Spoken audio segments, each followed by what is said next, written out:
It's still an event to be able to prove that you're one of the best in the world. Extension, they gotta fight for their lives. Look at Bolo, there he is again. There's a lot on the line for us. You know, it's kind of like a redemption arc to show that we're still a titan in the Siege esports world. Oh, he gets it at the last possible second. This is the end of the year. This is their last chance to really show who they are and set the expectations that they think should be correct going into the big World Championship just a few months down. Astro goes for the trade. And is the closest player on Sonic's. It's really interesting to see how all of these teams have kind of battled up against these others. I feel it. You know, clear mind, play your game, do you, and whatever happens, happens.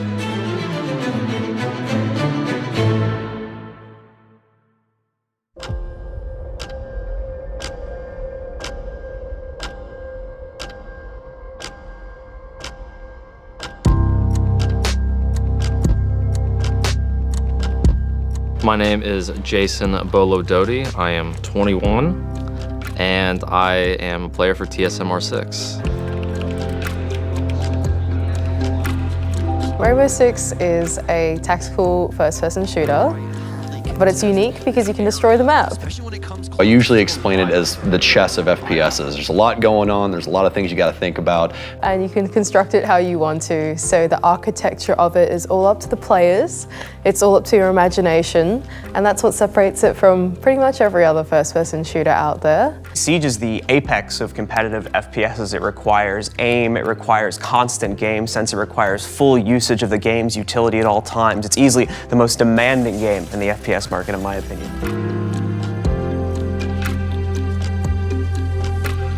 My role in the team, being kind of like a flex, sometimes entry, it's basically just whatever is needed for like a switch up or, you know, a different strategy or whatever it may be. I'll kind of, you know, try to fill that. If nobody else wants to switch their stuff, then I'll go to it.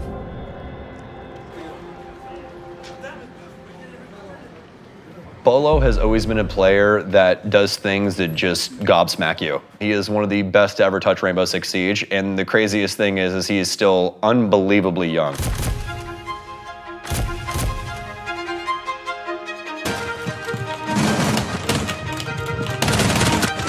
I think that honestly his name speaks for itself. There's a reason why everybody asks, when does he play? One friend.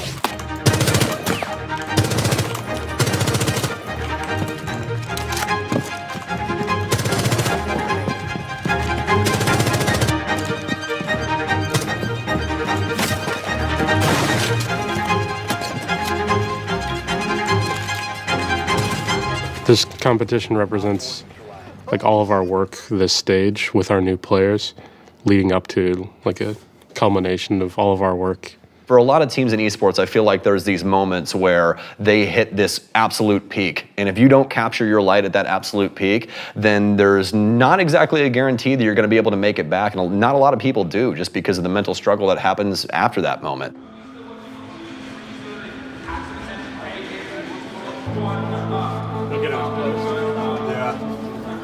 Now, this major is the best 16 teams currently from each region, so 4 from Latin America, 4 from North America, 4 from the EU, and 4 from Asia Pacific. So the majors for Rainbow Six Siege are a lot like the majors if you watch tennis, for example, where we have a big, we have a big collective tournament once every few months where the best teams in the world all come together to try and prove who is the best, not necessarily in the world for that entire year, but for this short quarter, for this few months of a period. And that's what we're trying to decide here in Jönköping. At least in tennis, like a lot of times people try to win all of them or whatever. In Rainbow Six, nobody's ever won like all the majors and the Invitational, so.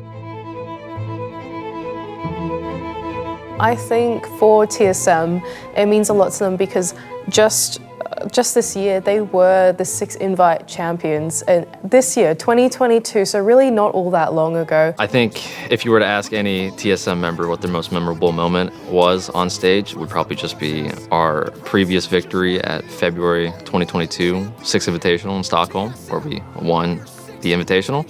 And I don't think anyone else would give a different answer. And I think that's going to stick to me, you know, for years, decades, and you know, maybe my whole life.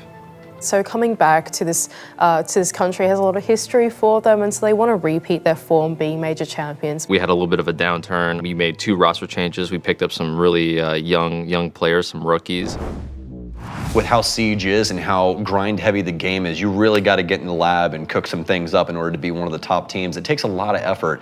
And for a lot of those top teams, there's kind of a burnout near the tail end of that. And that's kind of where NA has lost out for this later half of the year. So all those teams had to recreate themselves, including the Sonics, including TSM, and they've bounced back in a pretty convincing way. It's tossed in by the Yana, and Merc is 0-2 to start off this match. I will say Sonic. This competition represents like all of the work we've done with our new players, like leading into this event, and it's important for us to really prove what we can do with these new guys and with our old players. Yeah, I mean, it feels really good to be here, but you know, the job's not done. We still got a long way to go throughout these playoffs, and hopefully we can replicate our Sweden victory from February.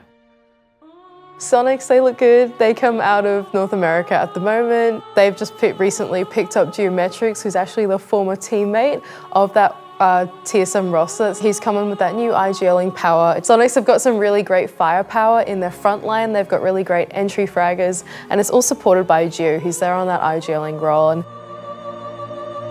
there's a lot on the line for us. You know, it's kind of like a redemption arc to show that we're still a titan in the Siege esports world. I feel it. Clear mind, play your game, do you, and whatever happens, happens. When does Bolo play? How about now? It's TSM! Our team is very, very good at being like fast, aggressive, get in people's faces. That's a big tally at this point. That's the real deal, but Bolo, trying to refrag, does so successfully. That's why we do very well internationally, is we're able to just say, okay, maybe we need to just slow down, relax, and we'll just win free rounds. Sitting inside of the bathroom, he's looking at the So I think that's what makes us very strong, is that we're very adaptable. Personally, I do feel pressure from, you know, the fans, the whole community. If you read the comments, read, you know, anything, it's basically just everyone talking shit on you. No one likes that.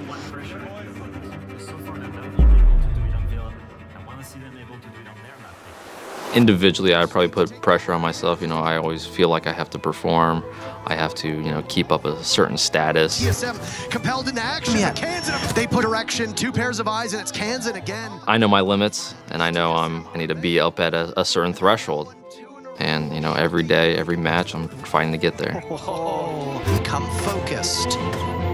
Both Grixer as well as Gunner are there. Because the only one that's going to really defeat us is ourselves.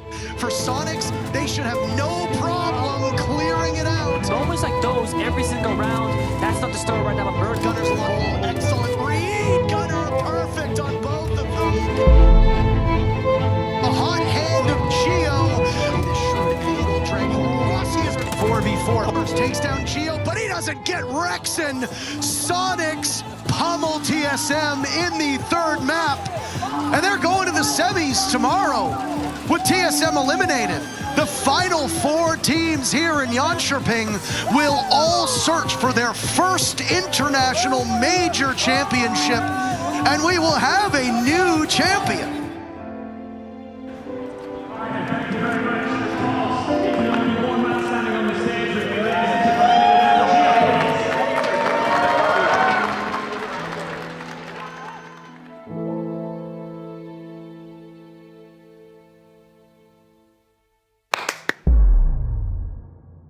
So this competition, we're kind of a newer team. This is, for a lot of us, the first major that we've gotten to actually play in front of a crowd.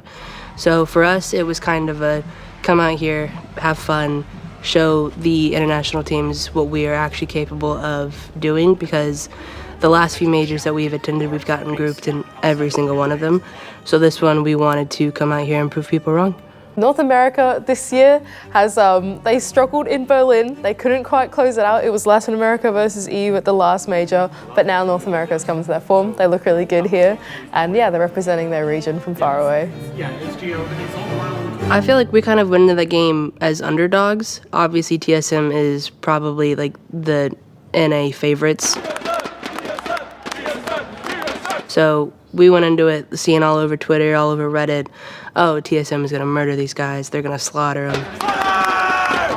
So we kind of went into it just thinking, okay, we're just going to play our game, and we're going to go into it with the mindset of we're going to prove these people wrong, and we're going to basically shut their like part of the crowd up, because the only crowd that was there were basically cheering for TSM.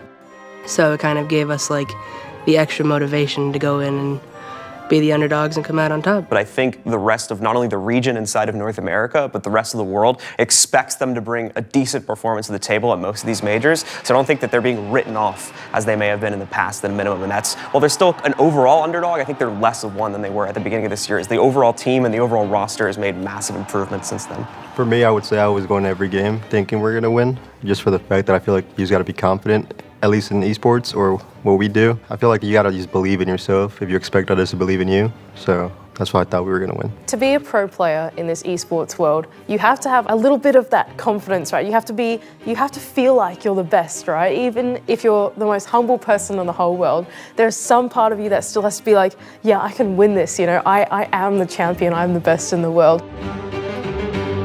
Geometrics won the World Championship with TSM, and I think that when you have that experience with a 5 roster, like those 4 other players, it's really hard to dislike them, right? You've gone through such a great, loving, heartwarming experience together that even though he's moved on to another roster, he's never gonna forget that experience and that accomplishment that he's done with them. I just feel like he can't hate them, right? He's like, there's just a lot of respect that went into that matchup. For me, like I said, I feel like if I was maybe a bit younger, I'd be like obviously heated because how everything ended, but I mean, I'm just old now, so we could have beat anyone. I don't really care what team it is. There's no drive just to beat TSM. Like we could have played TSM anywhere and I would have been happy to beat them or any other team.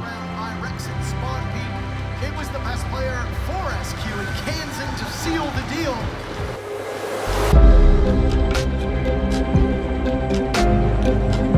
Today we play BDS. We haven't gotten through the map bans yet. I'm assuming we're supposed to do that in the next probably like half hour, 45 minutes. But we're basically gonna go into this film with the same mindset. We're gonna go into it, we're gonna have fun, we're gonna be innovative, we're gonna be creative, and we're just gonna play our game. It's hard to go into a game like this expecting them to either one, do the same thing they did the last previous days, or come out with the same stuff they've been showing. So instead of focusing on how they played, we focus more on how we're gonna play. Whatever happens at the end of the day. If they beat us and they played better, then they were better, but I think we have a good shot at winning. The man who had the opening kill of the series. Time to get it together at this point. It's 3-3, an even half here. The pop of the Keratos. Kansan, he's going for the ace, and there it is! Kansan with the ace, Sonics with the first. There's Psycho with one more. Can he get the third? He can! It's 2 for Breedy! He has the lockdown. There's the third! Managed to make them stick. I don't know if we'll see it. We will not. Comes to the sign. In the first. In the audience. Second. Back to the break room. Breed. Sonics around about 10 seconds ago here. There's an instant response from Breedy. Grixer buried in the chorus site. Not for very long. Only got the reveal there, and there's the swing. And there is another Sonics round. Down. Geo. He slipped his way in the site, and now he's the only one left. BDS. They broke it down and had to rebuild, but boy, does it look good! Pretty interesting game, I'd say, especially how the Sonics started off. I thought the border was very interesting. I really liked the choice for North America overall. I thought we've always been really strong on it, so those results definitely didn't shock me. But what did shock me was BDS's bounce back, just their confidence in themselves and being able to hold that into the next map, not taking it as, oh, we're down a map, there's no way that we can try and do anything with this. They looked absolutely stellar. It really looked like they were just playing angry.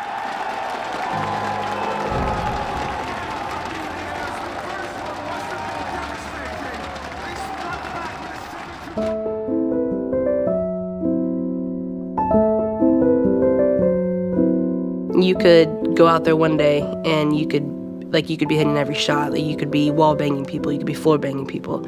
And then the next day you go out there and you're not getting any of those like lucky shots, or people are just kind of adapting to the way you play a little bit better than the other team did.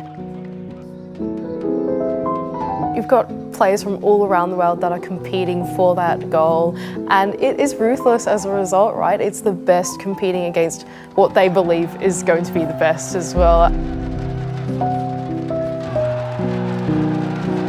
It all comes down to this. It's who plays better on that day, but at the same time, there's a little bit of luck that plays into it with the smaller things that go into Siege, because it is kind of like a puzzle. Big double here from Ness. Everybody is playing for their next month. You don't know if that you're going to be a player, a coach, whatever in esports, you know, the next year, let alone the next month. So all of these people are trying to compete as hard as they can to show what they can do in order to not only have a job, but also find success in esports, because that's really what it's about. Everybody wants to lift a trophy, lift a hammer.